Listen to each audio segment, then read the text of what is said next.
As Women in Internal Audit is all about diversity and inclusion, there's a real lesson for us all here that this form of communication, while perhaps losing some things that we get in a face-to-face, is actually much more inclusive. And as we all know, inclusion is really in the spotlight right now, and I feel that I have to comment on the tensions in the US and across the world following the death of George Floyd on the 25th of May, which has highlighted and given voice to the racial tensions and the experiences of so many people across the world. There's a global call for change, and on behalf of Women in Internal Audit, I wanted to let you know that we are absolutely committed to do our part. We want to put in the work necessary to make meaningful and sustainable progress to promote a much more just society where prejudice and discrimination have no place. So this is a call out. If you would like to get involved, we really would welcome any ideas and engagement from you as we move forward with this agenda. Now to today. We're on a relatively tight time scale, so maybe Anna, you could put up the agenda for the day. Let me give you a quick rundown of how this is going to work. In a moment, I will introduce our guest keynote speaker, Naguib Kheraj. And after Naguib has shared his view from the top, I will then introduce our panelists, Charlotte and Carla, who have agreed with Naguib to take questions from all of you. As the session progresses, please feel free to post your questions over on the right-hand side of the screen. We do ask that you use the Q&A section if you can, rather than the chat section. And this will wrap up at 9:30. So without further ado, I'm absolutely delighted to introduce Naguib Kheraj, our keynote speaker. Naguib has had a successful career in banking, first with American investment bank Salomon Brothers, and then with Barclays, where he ran various businesses and became the group finance director. He was then chief executive of JP Morgan Cazenove, but 10 years ago he decided to leave his full-time job to focus more on charitable activities. Naguib now leads a plural life. He spends about half of his time in the commercial world as deputy chairman of Standard Chartered, and he's also chairman of the Audit Committee, and he's also therefore my boss. He's also chairman of Rothsay Life, a specialist insurer, and he is an investor in a hospitality business. The other half of his time is in the not-for-profit sector, mostly working with the Aga Khan Development Network, where he is a senior advisor and serves on a number of boards. His work for the Aga Khan Development Network spans schools, universities, hospitals, healthcare clinics, rural development, microfinance, museums, heritage site renovation and parks in countries around the world, and overseeing the endowments that support that work. Naguib has also served on boards or been an advisor to many charitable and government organisations over the years, from the Prince's Trust to NHS England, the Fulbright Commission, HMRC, the Wellcome Trust, and Oxford University Press. So I'm absolutely delighted and privileged to hand over to Naguib. Thank you, Naguib, for making the time to be with us this morning, and we're really looking forward to hearing from you with your view from the top. Over to you. Thank you, Alison, and good morning, everybody. I'm a little bit humbled by the title of this talk, View from the Top. It's not the way I choose to think of myself or describe myself, so I'll kind of excuse myself that I didn't object to the title before it was too late to do that. I don't think I've done a webinar like this where I can't see the participants. I've recorded videos that have been used at events, but never an event like this. So this is a first for me. And on the one hand, it's a bit off-putting because you don't know how engaged your audience is. But on the other hand, it's a bit less scary because you can't see the audience. So anyway, here we go. Alison gave you a bit of a thumbnail of my career, and I get perspectives about internal audit from many different lenses. So I've been part of management that is subject to audit. I've had to present as management at audit committees. And before the world became purist, I actually supervised audit functions when I was in a senior management job, before the rules changed, and that really wasn't so much the way audit functions reported. And I've served on audit committees in a lot of different places. So in various banks in multiple continents, and I've been the chair or a member of the audit committee at 2 universities, a higher education institute, Oxford University Press, the Aga Khan Foundation, the Aga Khan Trust for Culture, and a range of sizes. So the Fulbright Commission, which had a budget of a few £1 million, to NHS England, which at the time I was involved had a budget of £110 billion. So I've seen lots of different heads of internal audit, lots of ways in which audit functions operate, and I'll try and draw some observations from that. First, generically, about what makes a good head of internal audit and how would you calibrate that. And then I'll turn some comments that are particular to this audience interested in women in internal audit. So what do I think makes a good or bad internal auditor, and how do you measure it? I think the starting point of being a good auditor is to have an inquisitive mind. So although there's a lot of science and rigor and planning and technology and process around audit, actually the thing you need is a nose for problems and some innate sense of curiosity to delve a little bit deeper or pursue that lead or turn over that stone that somebody else hasn't turned over. Cut to the chase. You know, audit reports that spend forever explaining what work was done and what the history is lose the reader, and the same is true when you present. So articulating the risk very clearly and focusing much more on the recommendations of what do you do to fix the problem or the weakness you've identified.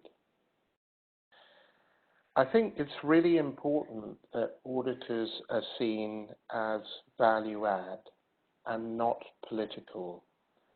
It's a very powerful position being head of internal audit, and one of the things that I've seen really cause difficulty is when the auditor wants to engage in point scoring or political games with the management. I think it's really important that auditors understand the boundaries of what the work of internal audit is supposed to do. So I'll give you a couple of examples of what I mean here. In the internal audit function of one of the organizations where I'm the audit chair, there's a teaching hospital, and we have an audit committee, but we also have a health sciences committee, and trying to draw the line of what's the role of internal audit in things to do with medical procedures as opposed to what's the role of the health services committee in looking at those things becomes very complicated. I've had internal auditors who really are using the job as a stepping stone and want to end up in a big management role as a CFO or a controller or a chief operating officer or something, and they spend a lot of their time trying to position themselves as someone who could fulfill those roles. That tends to get people pretty upset, and I think there's nothing to detract from the importance or value of internal audit, to be really clear about restricting scope. So I'm not a fan of internal audit functions that see themselves more as consultants. And I put a lot of value on controls assurance and substantive testing. People undervalue the importance of substantive testing. It's still a very important tool today in some arenas. So the job of the head of internal audit is also a leadership job. So in all lines of business, we tend to find that people who are technically the best in a field end up being promoted into a leadership job. And there's nothing that we've done to help train or develop them to fulfill a leadership or management job. So great examples are the best trader becoming a head trader and having to manage people. There's nothing about being a trader that makes you a good manager. And equally, there's nothing about being a good auditor that makes you a good leader. So I think that if you want to be a head of internal audit, focusing on your leadership skills and developing your management skills are very important. The job of a head of internal audit requires vision, people selection, people management, organization, delivery, all those things that any other business or function leader does. Internal audit's also a very unusual role because of the breadth. Internal auditors, I always say, have the biggest window into an organization of any other role other than probably the chief executive. So boundary management and connections become really important. If you can't manage the boundaries and you can't develop relationships across the organization, then you won't be successful as a head of internal audit. I think probably some of the best internal auditors I've worked with haven't been career auditors. They've been people who've had a line job previously either in business or in a control function, and perhaps have been in and out of the audit function through their career because they have the best perspective on what it's like to be an auditee and be the other side of the table. So I'm a big fan of rotation. I'm a big fan of people transiting in and out of audit and line, because I think it makes for a better audit function. Don't be afraid to admit mistakes and learn.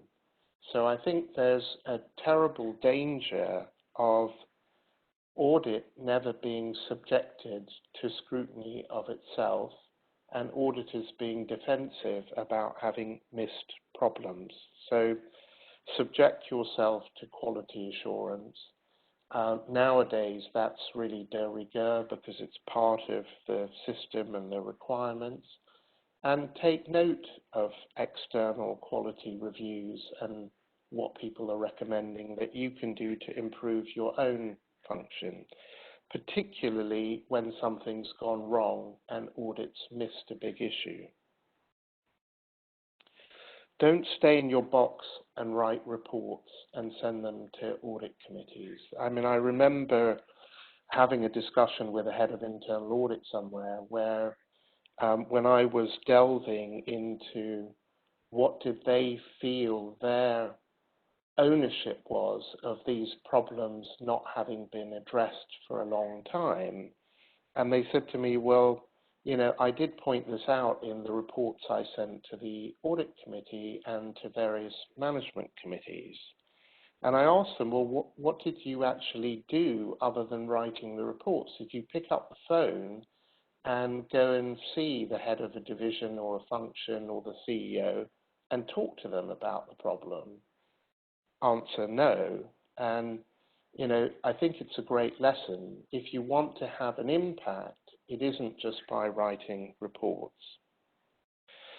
I think one of the other things that we find, particularly in big organizations, is that you get a lot of reporting from internal audit. There's tons of reports, the volume of papers is huge, and the volume of papers on many subjects is huge that you have to get through. So there's a great danger that you end up with a very long list of issues that the auditor is talking about or trying to get attention paid to them. So I think calibrating the volume or the noise level becomes really important. So when something is flashing red, make sure that your tone of voice is different. Don't put it in a long list of other things. Don't have it be lost or submerged. Turn the volume right up when you want to get noticed on an issue. So in terms of litmus tests that I've always looked at to gauge the success of an audit function, I'm really interested in what's the volume of inbound inquiry. So if the head of internal audit is regularly called by members of management or the board to ask them to look at issues or get their advice on how worried they should be about something, that tells you that their opinion is valued and they're doing a good job. The other litmus test is the movement of people in and out of the audit function. So historically, you see lots of traffic of people moving out of internal audit into the line. That's a really good indicator because it shows you people think the internal audit team has really good people in it and skills that they would like to take advantage of in the line.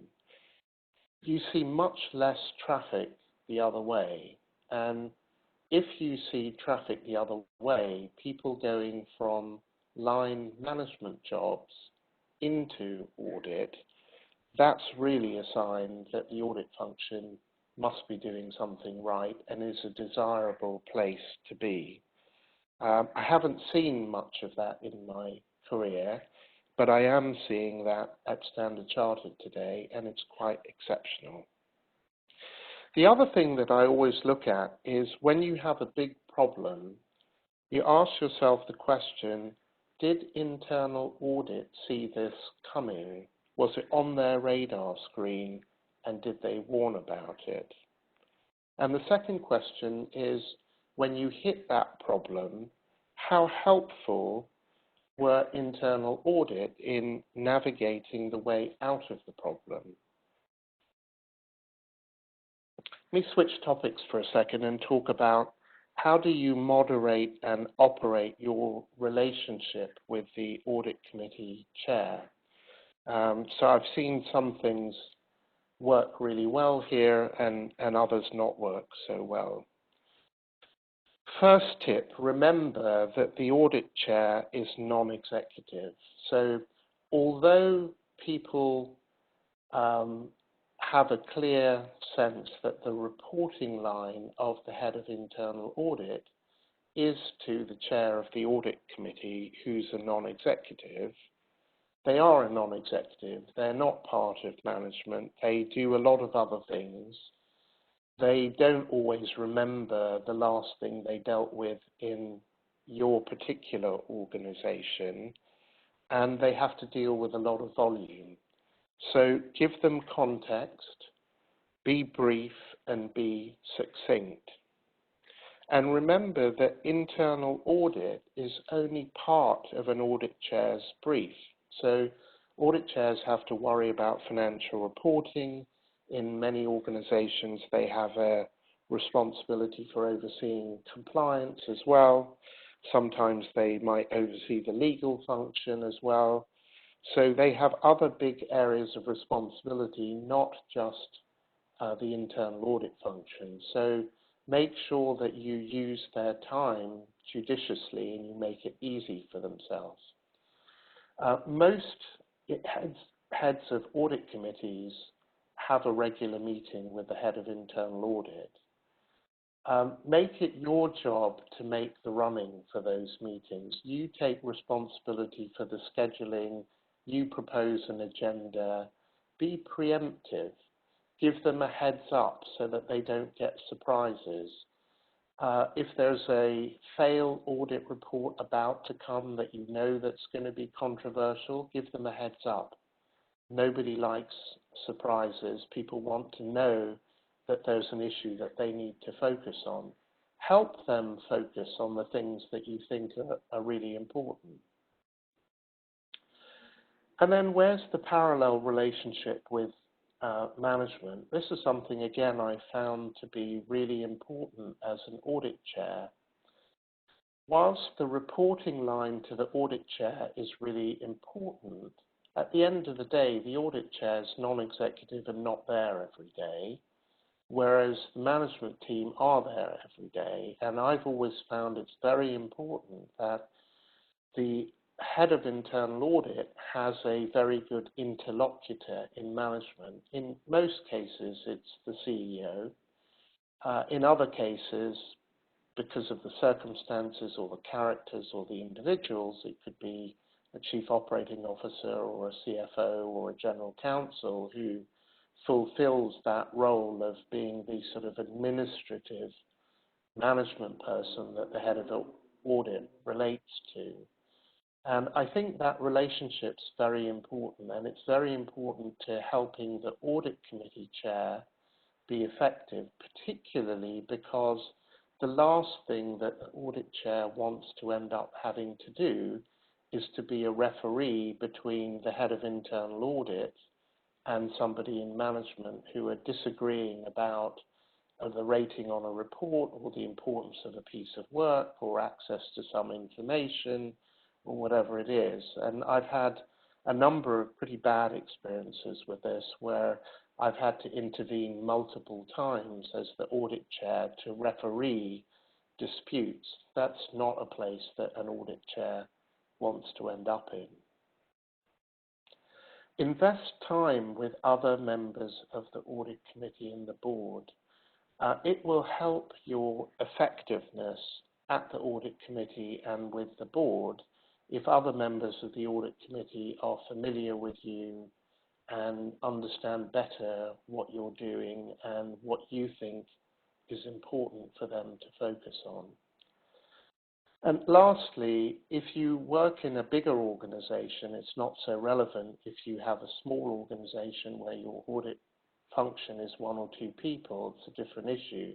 But if you have a big function, make sure that your audit committee and your audit chair get exposure to members of your team, either geographically or subject matter experts, so you're not having them feel like everything is funneled through you and you've only got one person's view. People value different views and they want to see the next level down and to see that there are subject experts and there is succession being developed.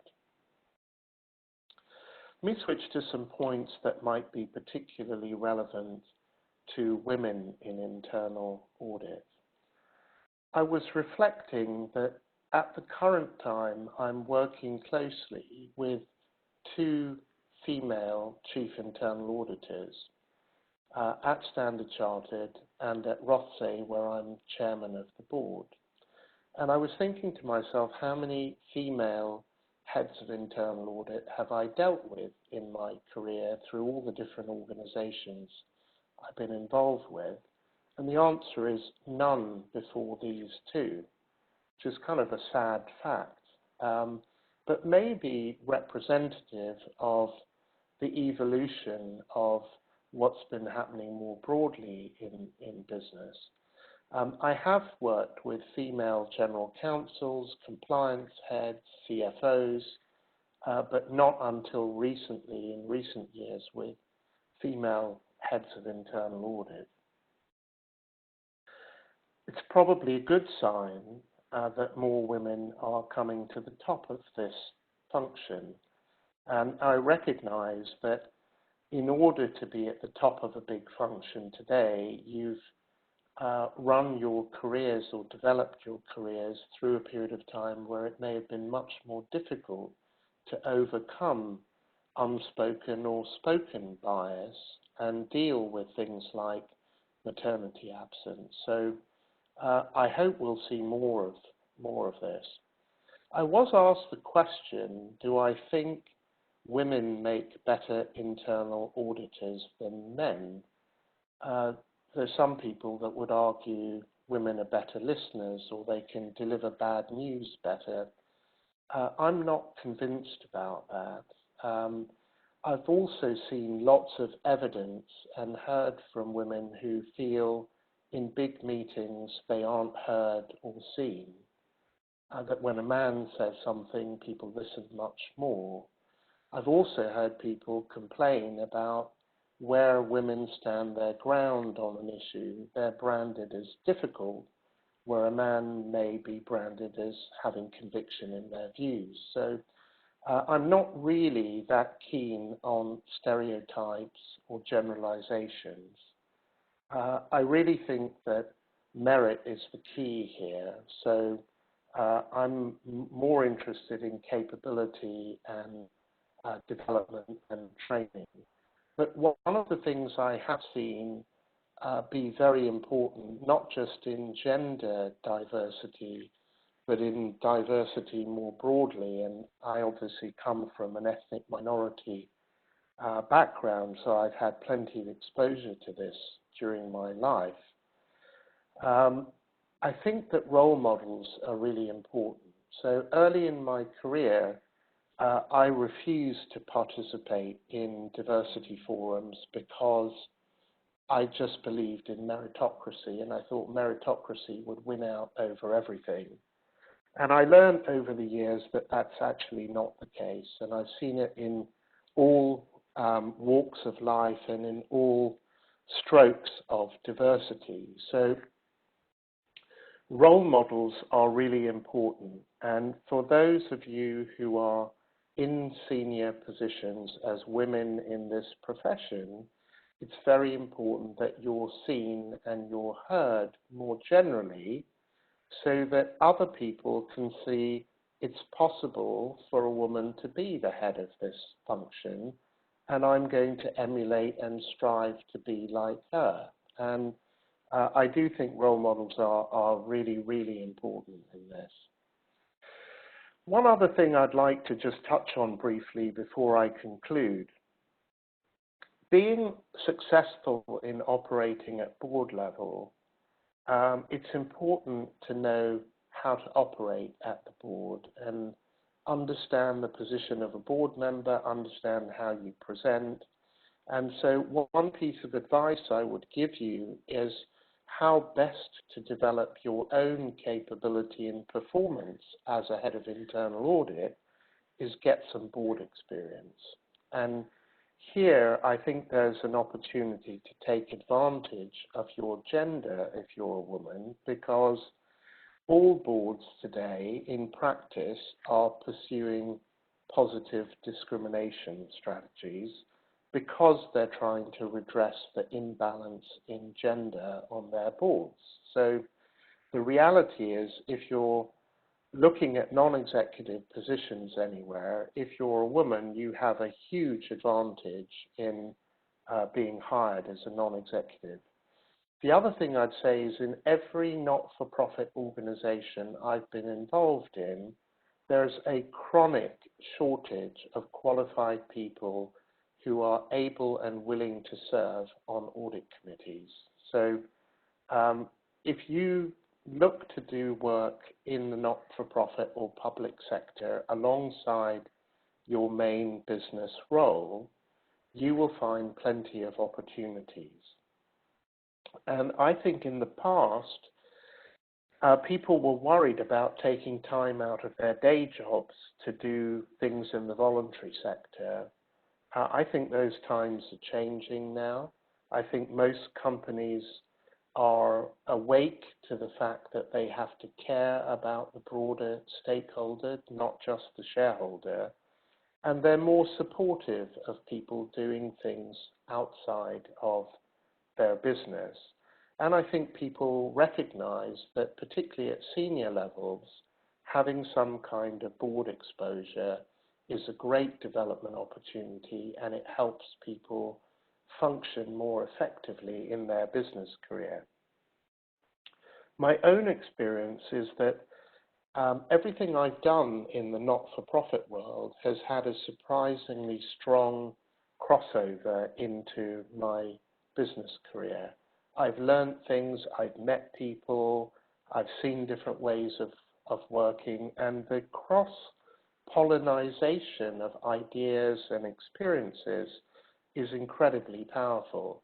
It's not the reason I did it. I did it because I was interested in making a difference, but I found that it's been incredibly helpful to my business career.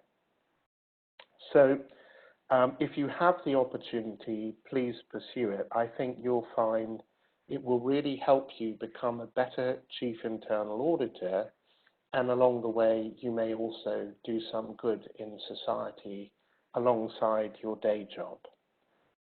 So I'll stop there, Alison, and turn it over to you to lead to questions. Well, thank you so much, Naguib. Some really rich insights there, as I expected. You are my boss, and actually a lot of the things that you said there, I've seen come through in the things you and I have spoken about. So really valuable, thank you.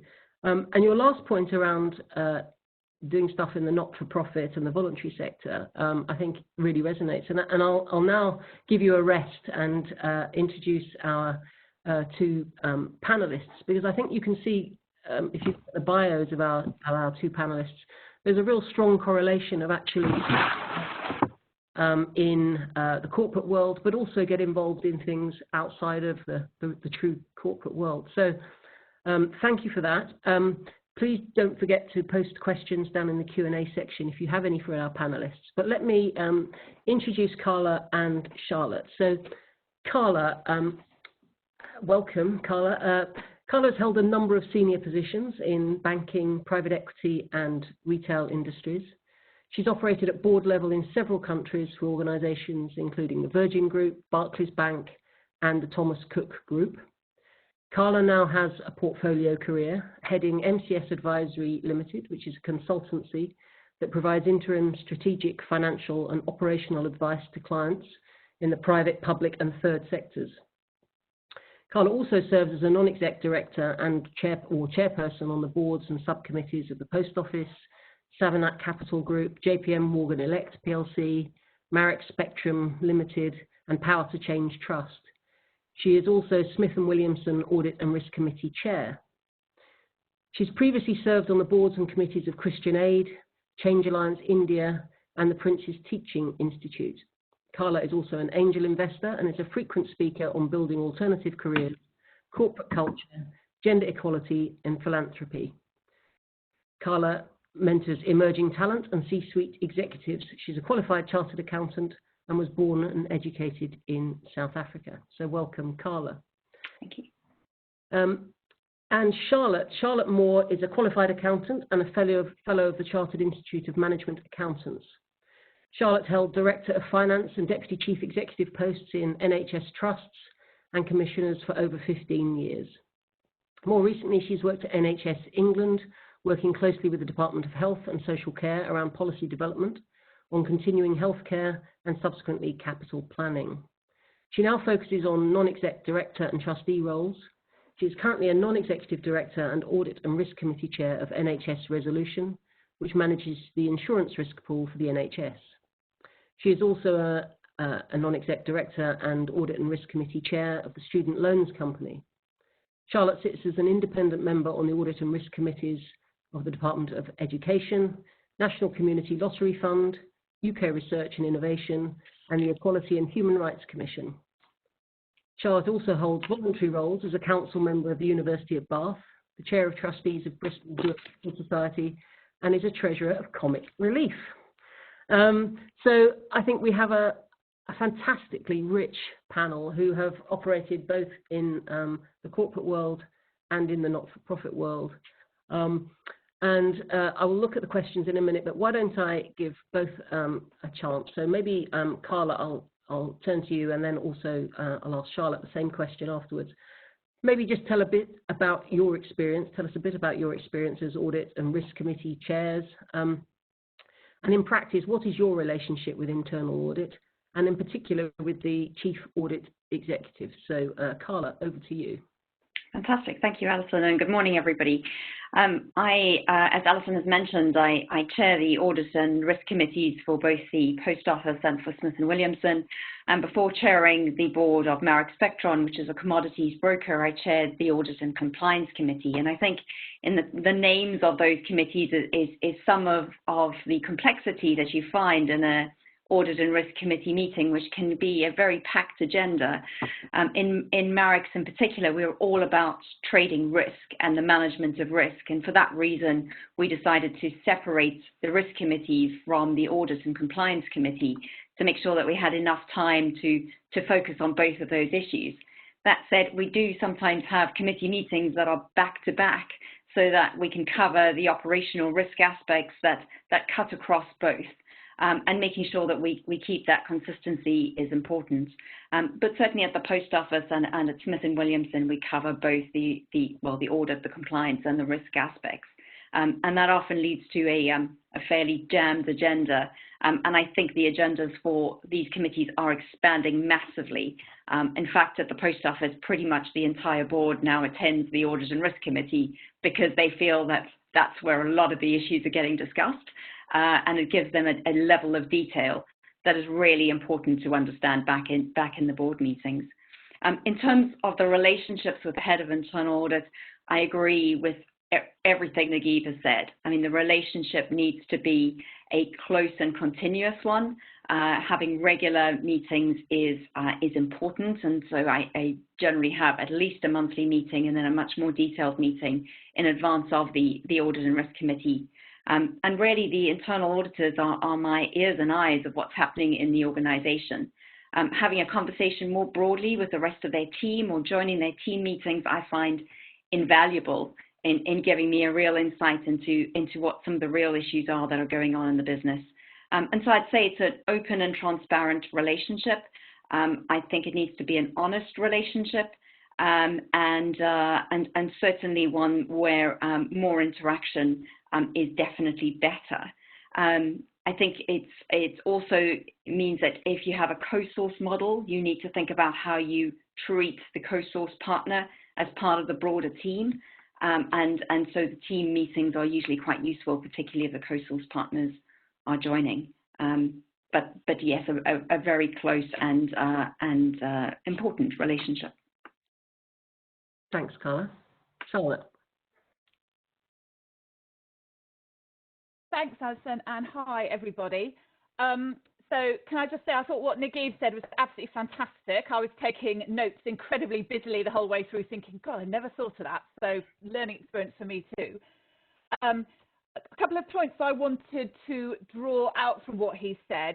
First is that point, I'm chair and am on 8 audit and risk committees, and I struggle to remember where we are, particularly since we're always talking about COVID, cyber risk and fraud.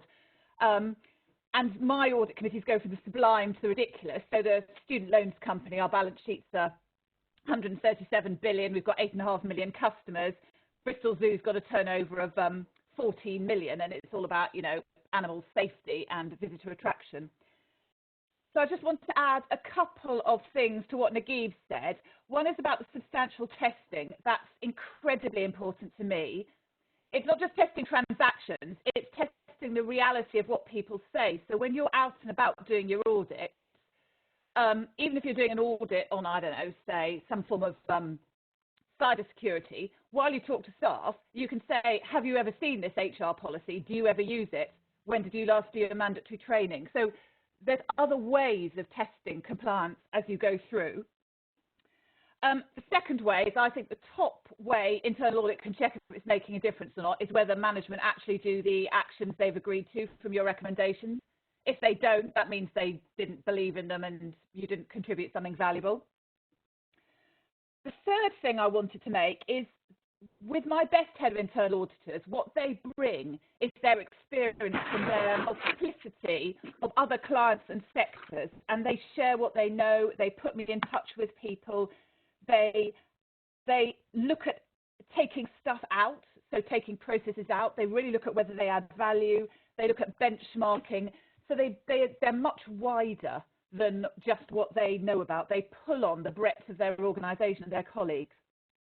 And in some organisations, that's now extending into joint audits. So, for example, if you manage a major contract with an IT supplier, our internal audit and their internal audit can agree to do an audit together. So your sections, are we jointly managing this relationship well?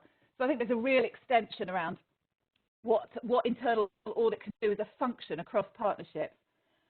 And on the women thing, I work with 3 out of 8 heads of internal audits at the moment. I had to count. I hadn't sort of thought about it till I was asked to do this. I, like everybody else, have reflected a lot on how we can, on Black Lives Matter recently. And I suppose my takeaway around this is that rather than wringing our hands, we should take action, and we should think about what we individually can do to make sure that the people we work with and come through genuinely have as many opportunities as possible. So that's my personal resolution. And it's not always easy to think what you can do, but that's what I'm trying to do, is think, what am I going to do in every individual situation to help, whether it's women or people from different ethnic backgrounds or whoever comes through. Those are my reflections. That's great. Very rich. Thank you. There's a couple of questions, and I'd be interested in Carla and Charlotte's perspective on this. It's something that Naguib talked about, but there's a couple of questions that are linked here. One is, how can an effective head of an internal audit manage a successful function if staff are continually moving in and out of the function? Experience is vital. So this goes back to what Naguib was talking about, sort of auditors going to work out in the business and people from the business coming to internal audit, and Naguib said he was a fan. And the other question is, you said you don't see movement of experts from the business into internal audit very much. Do you think that this could partly be caused by internal audit's fear of taking in people at a more senior level when they are not auditors? And what impact does that have on neurodiversity? So interested in your perspective and what you've seen, and Naguib's thoughts on rotating. Charlotte, why don't I start with you this time?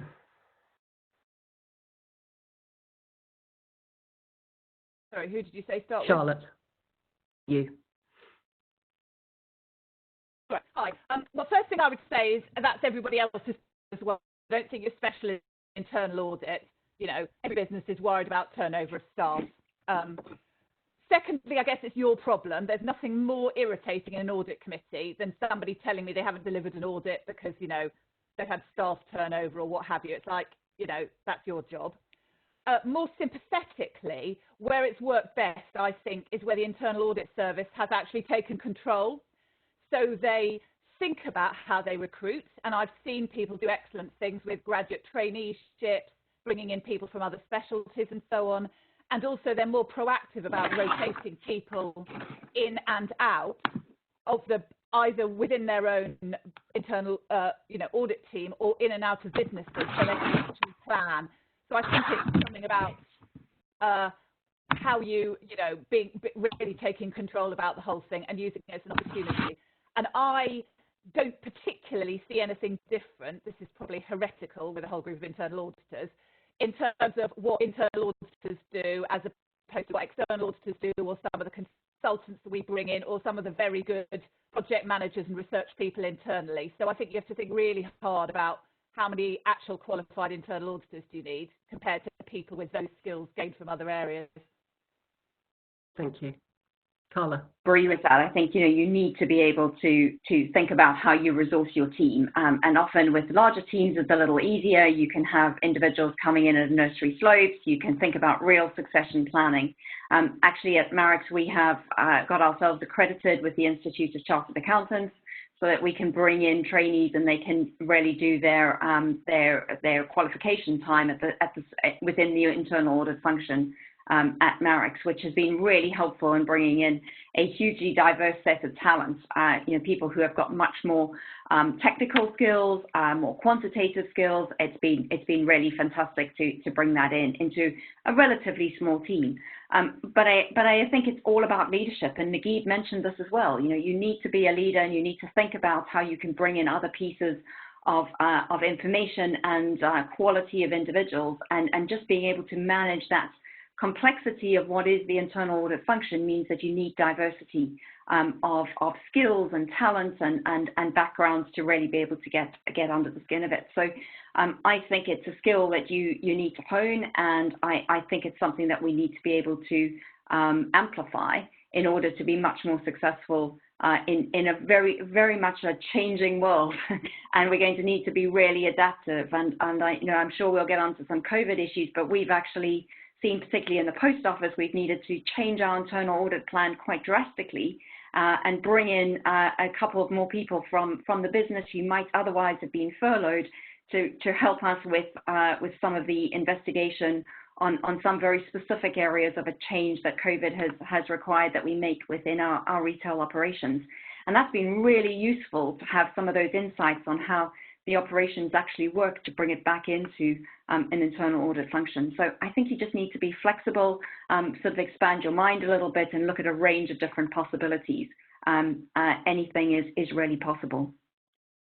Yes, thank you. I would just say, I agree, it's much easier in a big function. I am a fan of people doing different things during their careers and not always staying in the audit function, because I think you make a great auditor when you have more experience and you have a nose for stuff. So certainly my career has taken a very odd path all the way up to this, but I certainly wasn't a career auditor. And I think I benefited from that. Alison, can I comment on these? Just two things very quickly. One is on this issue of qualified people or qualifications. I would start by saying I kind of feel embarrassed at being the least qualified person on this panel by a country mile. So I've got no professional qualifications, a basic degree, and that's it. And in most places I'm operating in, I am the least qualified person of all. And I was a CFO of a very big bank as a non-qualified accountant. And what you learn to do is to find the people you need with the technical skills around you. But the question about, are people afraid of bringing in experts who are not qualified auditors? I think you're probably right about that. And I would just encourage you to be bold, take some risk on that, because life experience counts for a lot too.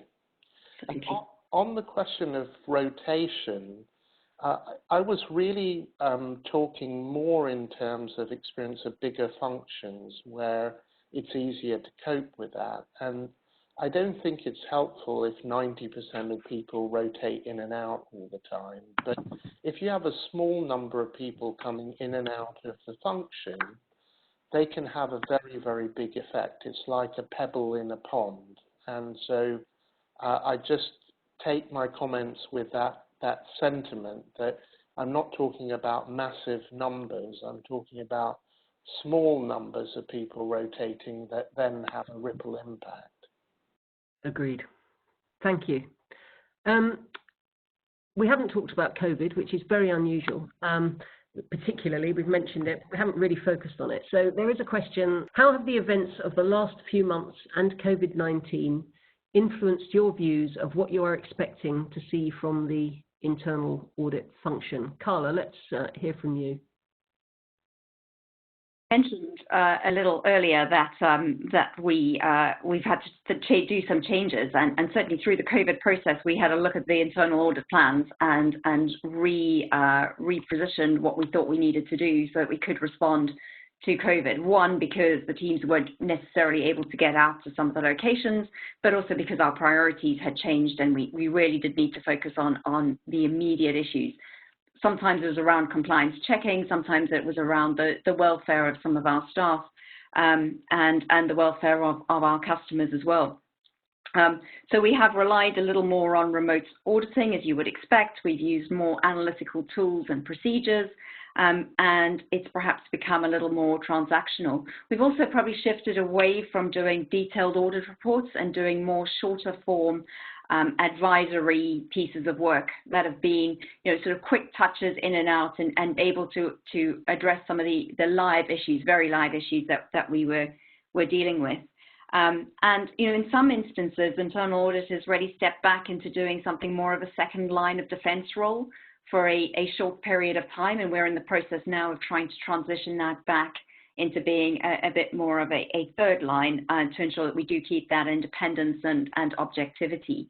But those transitions to and from have been quite important, and we've really had to almost reset the mindset in order to be able to be effective in that.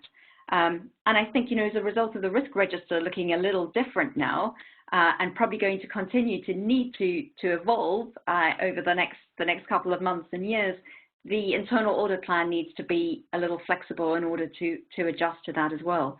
So the internal auditors, for me, have had to be a little schizophrenic, and they've had to move between different areas and different types of roles.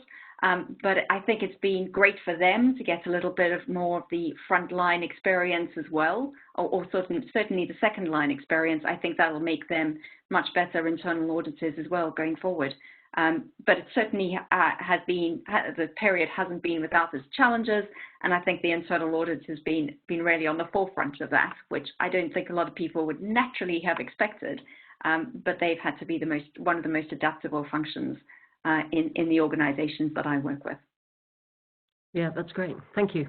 I'm not going to ask everybody each question, because I'd like to try and get through some of the questions which are coming in thicker and faster now. So this one's a sort of perennial question, lots of debate over the years on this one. Naguib, you mentioned you're not a fan of internal audit shops undertaking consultancy and advisory work. Do you ask your chief auditors to reflect this stance in their audit plans? So maybe, Naguib, you could perhaps start with that one, and then I'll ask Charlotte the same question. Yeah, I think it's important not to take what I was saying too far. It's not that internal audit has no role in giving advice.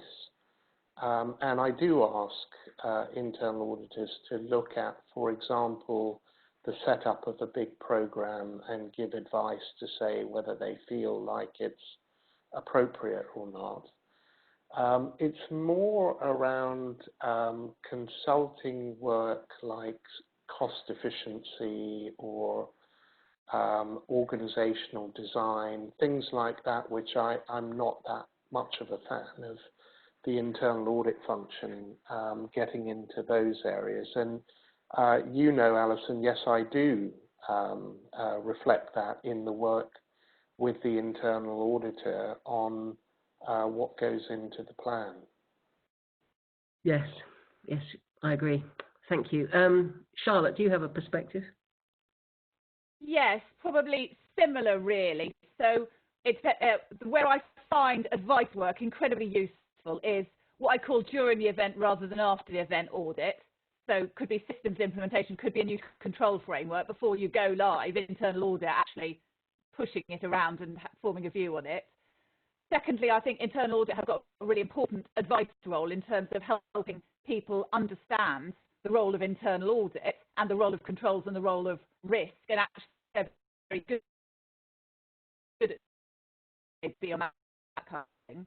And thirdly, I think I mentioned this before, I think they could be incredibly good at doing probably slightly more consultancy work around benchmarking and comparisons.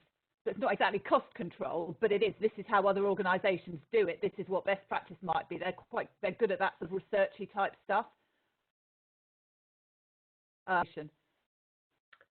Excellent, thank you.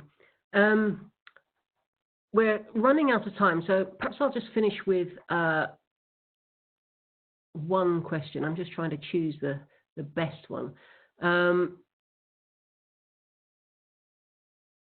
Here's one. This is around perhaps the relationship with the second line of defence.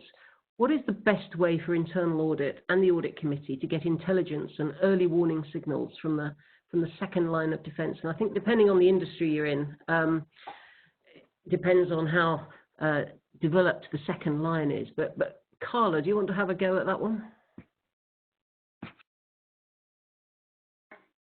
So yeah, absolutely. I think a little of this is around running the right sort of KPIs and ensuring you've got some early warning triggers. So, in some places we have set what our limit breaches are, and then we have a sort of trigger that indicates a sort of slightly lower level, and that at least gives you some sort of indication from a metrics basis on where there may be some hotspots.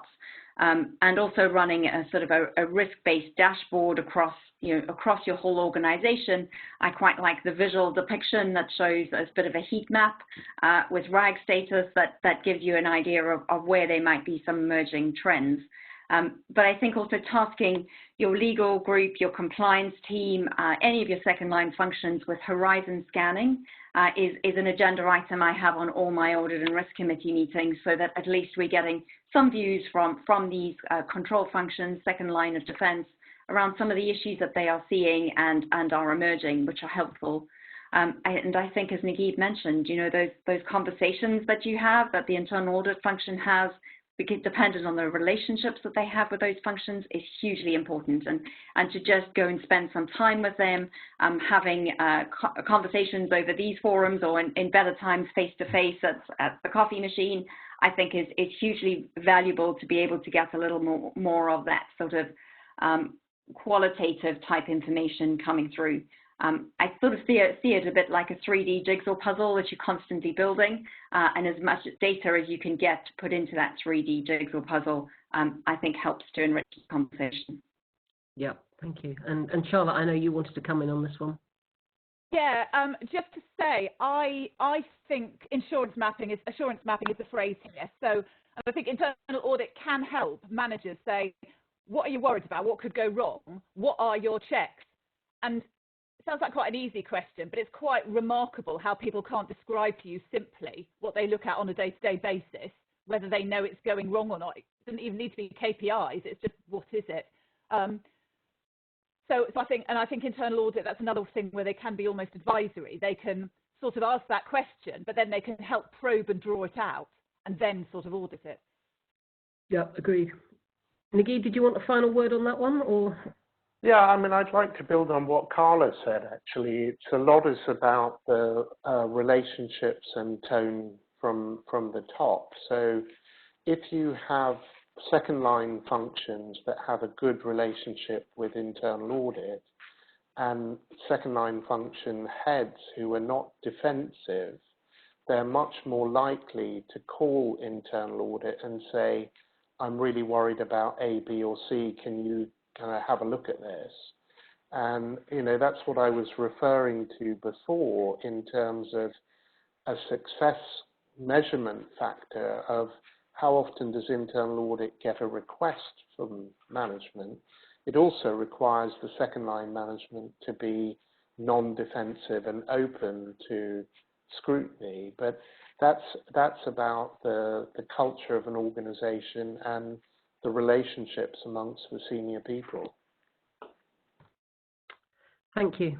So it is exactly 9:30, and I promised that we would finish at 9:30. So I just would like to close by saying an enormous thanks on behalf of everybody to Naguib, Carla and Charlotte for being so generous with their time this morning. I think we've all taken a lot away from this.